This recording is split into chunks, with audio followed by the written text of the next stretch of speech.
Hello, YouTube. Last week just got away from me, and I'm like, oh wow, how long has it been since I did a video? It's been a couple weeks, so wanted to do one today. And the topic for today is befriending your feelings. I think that's what I wrote down. Let me look. Oh, I did. That is what it says on my little pink note. Befriending your feelings. And here's why I want to talk about it. Our feelings happen. Our feelings come and go. If you are a highly sensitive person, if you're an emotionally wired person, if you are a pearl, to use the personality terms that I use in my book, if you are a pearl, you're a feeler. And if you're a sapphire, if you're a fun-loving person, you're also a feeler in a different way. And actually, if you're a ruby, you feel things too. More erratically and randomly, but you feel things too. So, if you're a feeling person, feelings are going to come, feelings are going to go. You're going to have various emotions at various times. And it's very easy to feel judgment towards your feelings. It's very easy to have picked up judgment from others as you've been growing up. You may have been told directly, you're too emotional.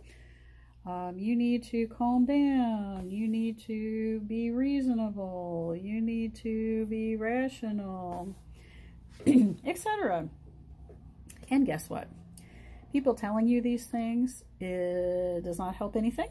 It does not help you be less emotional. And in fact, it can actually make it worse. Because if you then internalize that and decide, wow, something's wrong with my feelings. Something's wrong because I'm having feelings. Like there's something wrong with me because I'm having feelings. Then you may push them away. You may try to stomp them down or push them down.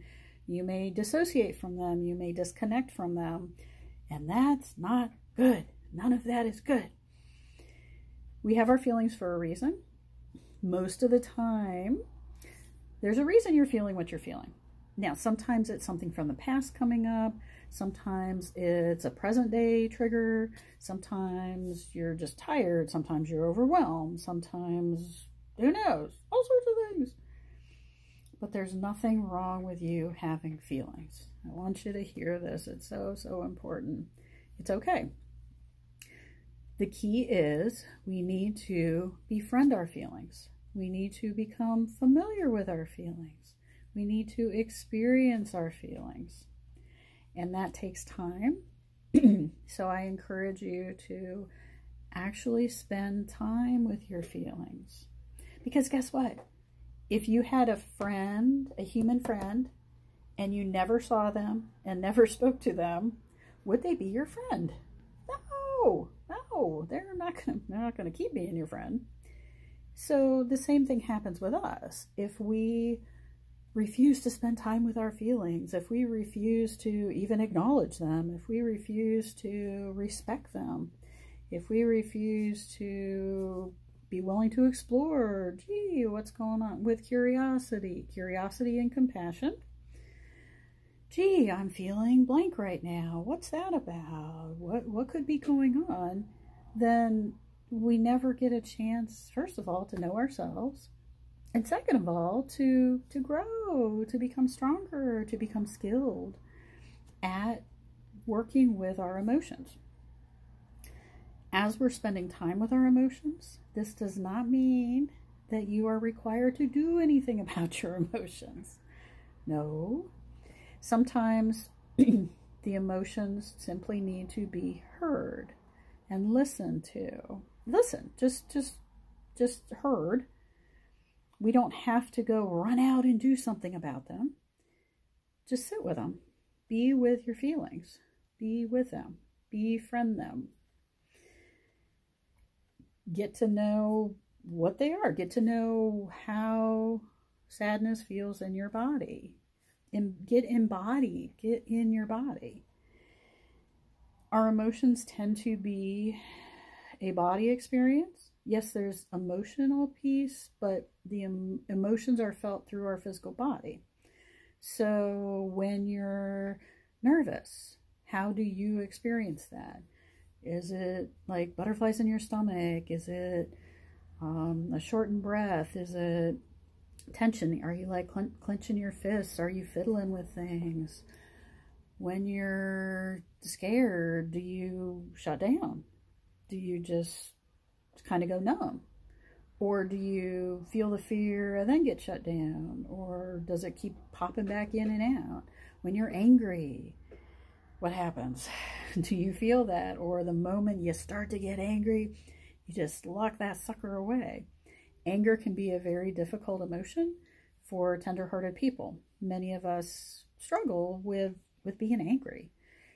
We get angry at times, but we tend to be not comfortable with that. We don't want to be angry. We tend to be peacekeepers. We want everybody to get along. We want to get along with everybody. We don't want anybody mad or upset. It's scary to us. It's very troublesome. Other personality types do not have a problem being angry or expressing anger, or if people are mad at them, they don't care. But for us pearls, it's a little more challenging.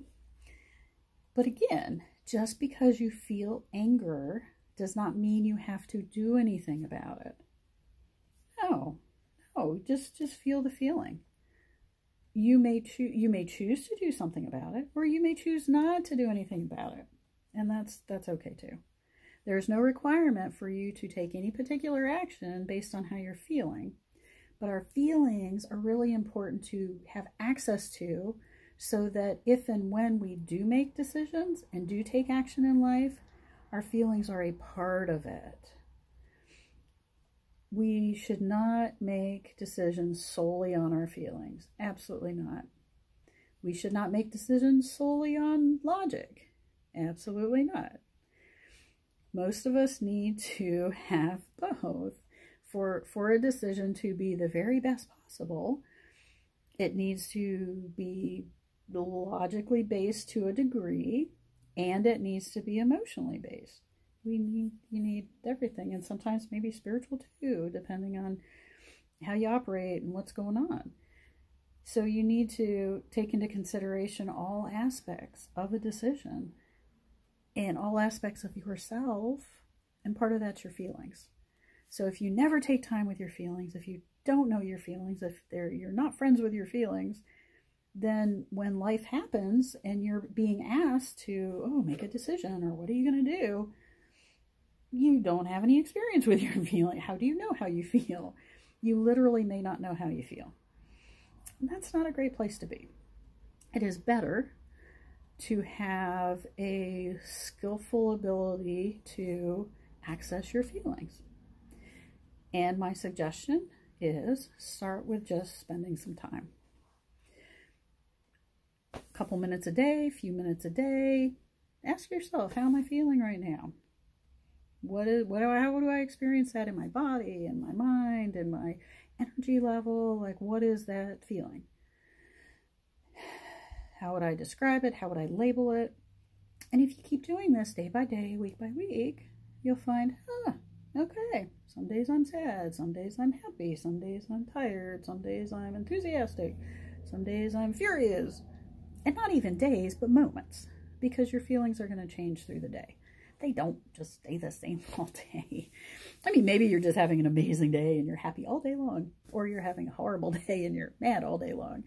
But most of the time people experience a variety of feelings throughout the day, which is totally normal too. There is no right or wrong way to feel.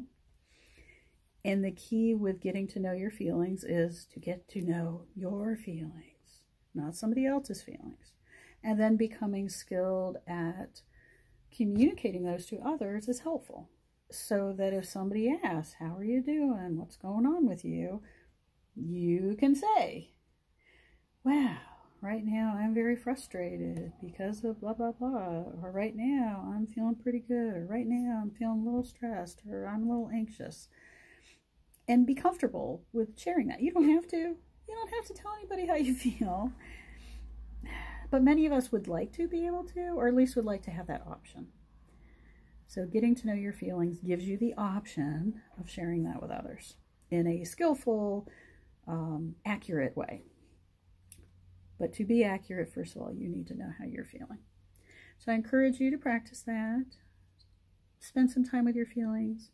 Identify them, label them, describe to yourself what it's like in your body, just to get more comfortable with it.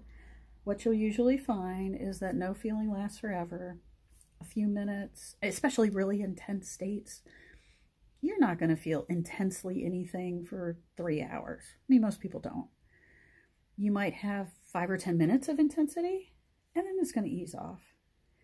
And sitting through that really can create some confidence within yourself that, okay, I can tolerate that. You know, the last time I got mad, I was mad for 10 minutes. Okay, I can do that. I can not go do something stupid for 10 minutes. Or, gee, the last time I got sad, yeah, it was really bad for an hour, and then it was just a little bit for the rest of the day. Okay, well, okay, maybe there's something you can do to shift that better or quicker. But again, that's not the end of the world. Now, just a quick caveat for anybody who's dealing with serious depression, serious anxiety, or mood swings, bipolar disorder, any psychotic issues, please, please, please, if you're having unusually strong feelings, please check in with your doctor, please check in with your therapist, your support system. If you have a group you go to, check with them. Don't just try to ride it out yourself. Don't try to manage it all yourself. Use your supports.